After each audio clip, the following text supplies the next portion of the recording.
¿Qué tal, Paco?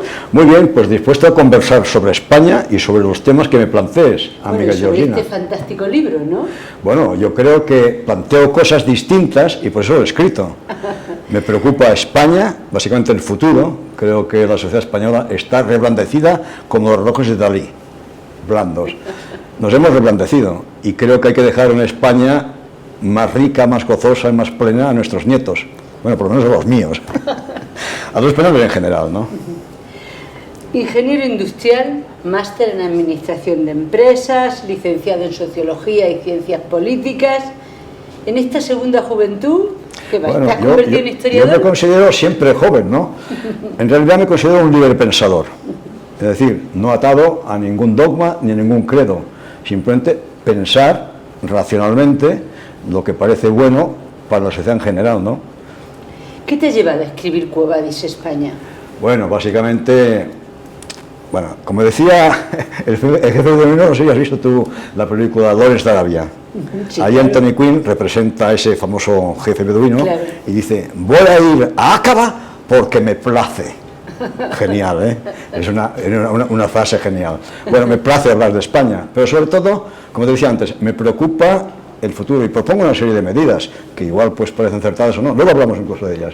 Segundo, cuanto más leo, más veo que hay imprecisiones, gente muy interesante, españoles, desconocidos e ignorados por el gran público, que planteo en el libro.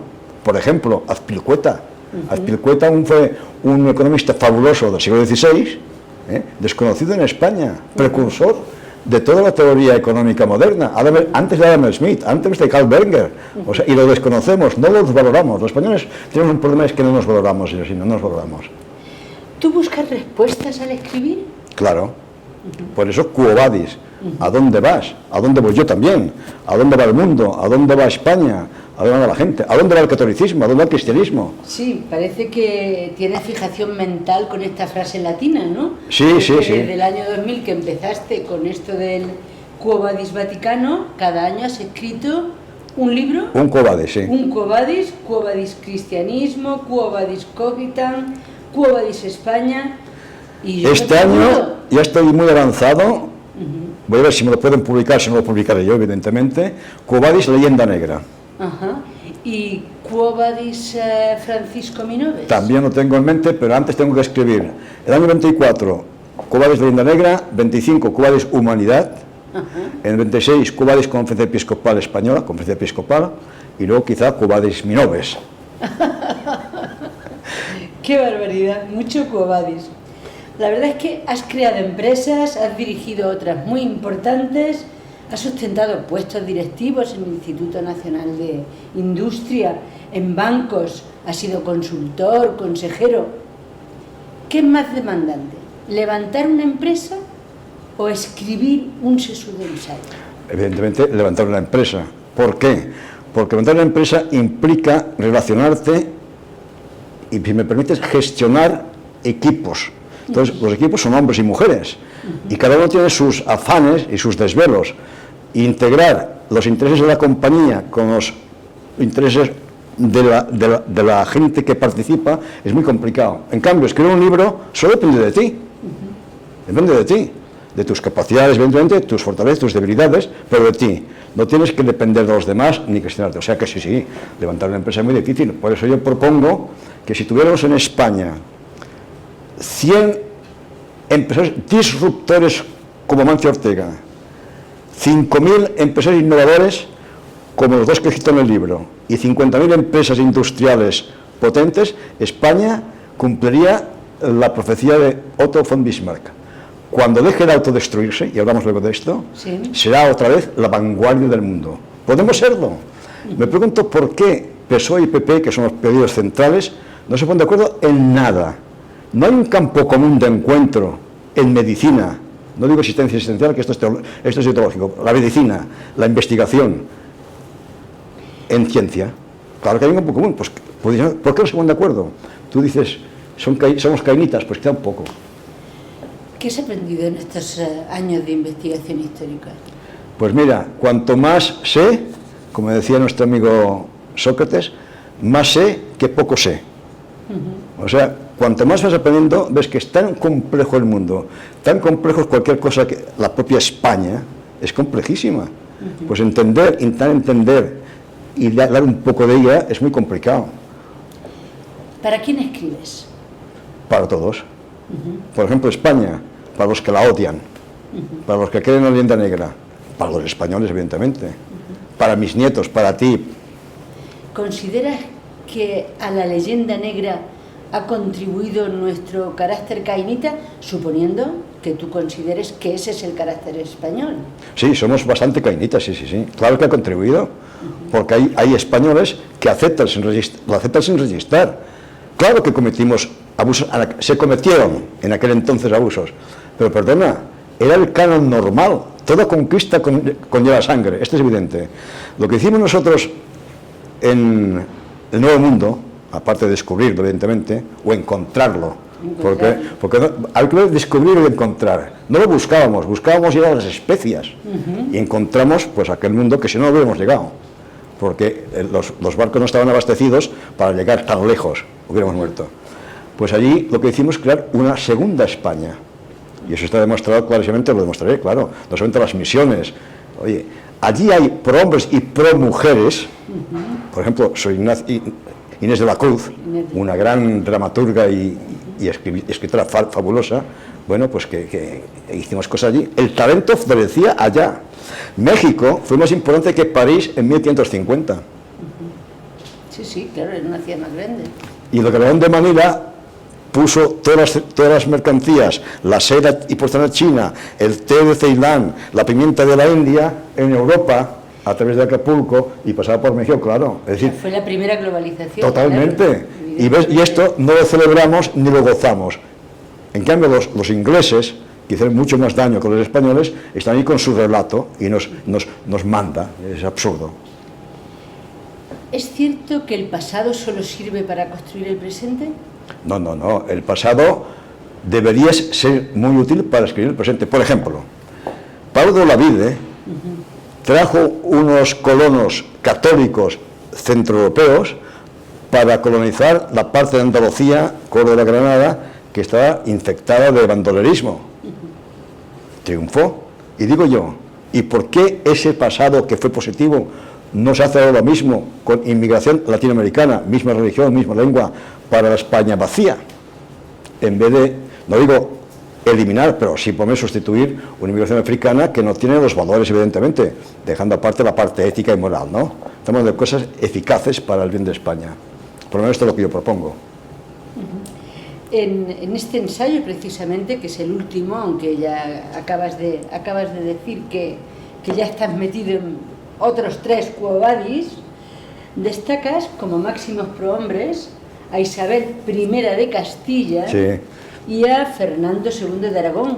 Sí. En los tiempos que corren, ¿no crees que en vez de hablar de prohombres, sobre todo en el caso de Isabel I de Castilla, habría que hablar de promujeres? Tienes toda razón, me ataco a mí mismo, cierto.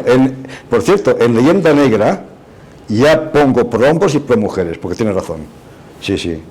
No solamente en los tiempos que corren, ya en aquel tiempo. Por cierto, respecto a Fernando II de Aragón, que aquí en Madrid le llaman catalanote, que no lo era porque era un trastámara, lo mismo que ella, eran trastámaras los dos. Lo que pasa es que su abuelo, Fernando I, pues no triunfó en Castilla, por lo que sea, ¿no? 2 italianos, enemigos de España, pero muy conocidos, Maquiavelo y Ciardini, ambos políticos. Ciardini estuvo en la corte de Madrid, ¿no? Hablan bien de Fernando II. Hombre sabio y clarividente, dicen de él. 2 enemigos de España italianos hablan bien de Fernando II. Esto significa algo. Que enemigos de España hablen de un español, tiene mérito. A lo largo de este libro, al final siempre dices que el cortoplacismo español es uno de los problemas que tenemos hoy en día. Pero ¿el cortoplacismo ha sido una característica dominante en la historia de España? No. Precisamente, y perdona que le vuelva, los tiempos de los llamados reyes católicos, que los llamamos así, nuestro querido Papa Alejandro VI, porque le defendían tremendamente, ellos miraban a largo plazo. El problema ahí fue que su planteamiento de futuro los casamientos de hijos, de su hijo y de sus hijas, con monarcas extranjeros para rodear a Francia, supervisar la conquista de Italia, tener enfrente a Inglaterra adecuada al lado, fracasó el azar, fracasó todo el planteamiento, pero eran unos hombres, bueno, era un matrimonio que miraba a largo plazo, sí, clarísimo. Bueno, eres catalán de pura cepa, se totalmente, perfectamente. Catalán y catalanista. Sin embargo, catalanista. Pero también residente en Madrid. Pues llevo 50 años aquí. Claro, ¿crees que si los españolistas, como se dice también, se fuesen a Barcelona unos cuantos años y a los catalanistas los llevásemos al oeste de España o al sur, se resolvería o se afianzaría el futuro de España? Ayudaría mucho, pero no sería suficiente. O sea, necesario, pero no suficiente. ¿Qué sería suficiente? Enric Prat de la Riba, el gran ideólogo del catalanismo, no independentista, pero catalanismo, regeneracionista, le dijo a Cambó: vete a Madrid, porque en Madrid, aunque aquí te critiquen, es donde se determina la política de España, y harás más por Cataluña allá que acá. Y Liceo Alcázar le dijo: señor Cambó, el año, creo que era 1918, usted no puede ser Bolívar en Cataluña y Bismarck en España. Las dos cosas a la vez es imposible, decídase. Y lo tuvo en la mano. En noviembre del 1917, antes de terminar la Primera Guerra Mundial, pudo ser presidente del gobierno español y rechazó. Y ese fue el gran fracaso. Luego, en el 18, cuando intentó, ya había cambiado toda la normativa, los monárquicos ganaron ampliamente y su partido no ganó. Fue una gran oportunidad perdida.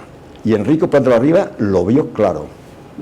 Ese hombre era no españolista, español, que no es lo mismo. Claro, no es lo mismo. Hay que ser español, no españolista. Claro. También hay que ser catalán y a lo mejor no catalanista. No, catalanista sí, no independentista. Catalanista significa que defiendes lo bueno que hay allí, es decir, la lengua. Hombre, hay que defender a Verdaguer, hay que defender a Espriu, hay que defender a esta gente. Como los gallegos, a Rosalía de Castro, solo faltaría. Claro, y los andaluces, pues no sé, pues supongo que a Blas Infante, o a sus poletas, a García Lorca, claro, solo faltaría. Son andaluces españoles, catalanes españoles, vascos españoles. ¿Quién inventó el tornaviaje? Pues la verdad no lo sé. Pues un vizcaíno, Urdaneta, un vasco. Un meridano, de mi tierra, yo soy meridano, fue gobernador de California, en 1700 y pico. O sea que estas son cosas que desconocemos. O sea, es que sí que ha habido una integración ahí. Pero ahora el día, y lo mantengo, fíjate aquí lo pone, de 17 de esta España a 17 autonomías. ¿Sabes que coinciden casi con las tribus ibéricas antes de la Hispania romana? No, iberos, bacceos, carpetanos, pues coinciden casi exactamente. Luego entonces están bien hechas las autonomías. Pues yo creo que sí. Lo que pasa es que habría que reformar un poco el sistema, porque ¿qué pasa? Cada autonomía es nacionalista en sí misma, porque desea más y más y más, lo cual en principio es lógico, pero no es eficaz, no funciona. Es lo mismo que le pasa a la UE, no funciona. Claro. Dices que el último libro que piensas escribir es el Quo Vadis Minoves. Sí. Bueno, igual no hablar de Francisco Minoves que hablar de España. Sí. Sí, porque claro, tienes que volcarte a ti mismo ahí. Y entonces esto es muy complejo.